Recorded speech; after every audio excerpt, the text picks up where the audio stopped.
अथ श्रीसिद्धकुञ्जिकास्तोत्रम् शिव उवाच शृणु देवी प्रवक्ष्यामि कुञ्जिकास्तोत्रमुत्तमम् येन मन्त्रप्रभावेन चण्डीजापः शुभो भवेत्। न कवचं नार्गलास्तोत्रम् कीलकं न रहस्यकम् न सूक्तं नापि ध्यानं च न न्यासो न च वार्चनम्। कुञ्जिका पाठमात्रेण दुर्गा पाठफलं लभेत्। अतिगुह्यतरं देवी देवानामपि दुर्लभम्। गोपनीयं प्रयत्नेन स्वयोनिरेव पार्वते। मारणं मोहनं वश्यं स्तम्भनोच्चाटनादिकं पाठमात्रेण संसिद्धेत् कुञ्जिकास्तोत्रमुत्तमम्। अथ मन्त्रः ॐ ऐं ह्रीं क्लीं चामुण्डाय विच्चे।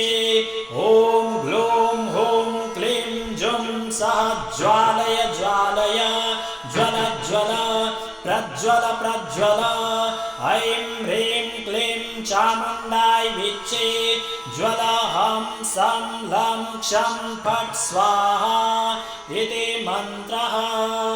नमस्ते रुद्ररूपिण्ये नमस्ते मधुमर्दिने नमः कैटभहारिण्ये नमस्ते महिषार्दिने नमस्ते शुम्भहन्त्रे च निशुम्भासुरघातिने। जाग्रतं हि महादेवी जपं सिद्धं कुरुस्व मे। ऐङ्कारी सृष्टिरूपायै ह्रीङ्कारी प्रतिपालिका क्लीङ्कारी कामरूपिण्ये बीजरूपे नमोऽस्तु ते।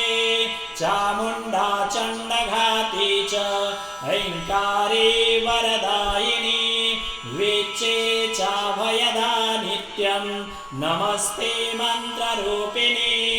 धां धीं धुं धुर्जटेः पत्नी भां भीं भूं वागधीश्वरी क्रां क्रीं क्रूं कालिका देवी शां शीं शुं मे शुभं कुरु।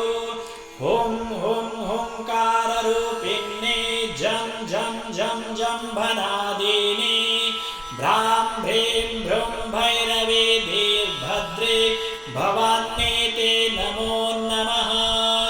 अं कं चं तं तं पं यं शं भीं धुं ऐं भीं हं क्षं धिजाग्रं धिजाग्रं त्रोटय त्रोटय दीप्तं कुरु कुरु स्वाहा। पां पीं पुं पार्वती पूर्णा खां खीं खुं खेचरी तथा सां सीं सुं सप्तशती दिव्या मन्त्रसिद्धिं कुरुष्व मे। इदं तु कुञ्जिकास्तोत्रं मन्त्रजागर्ति हेतवे अभक्तेनैव दातव्यं गोपितं रक्ष पार्वती। यस्तु कुञ्जिकया देवी हीनां सप्तशतीं पठेत् न तस्य जायते सिद्धिः अरण्ये रोदनं यथा। इति श्रीरुद्रयामले गौरीतन्त्रे शिवपार्वतीसंवादे कुञ्जिकास्तोत्रं सम्पूर्णम्। ॐ शान्तिः शान्तिः शान्तिः।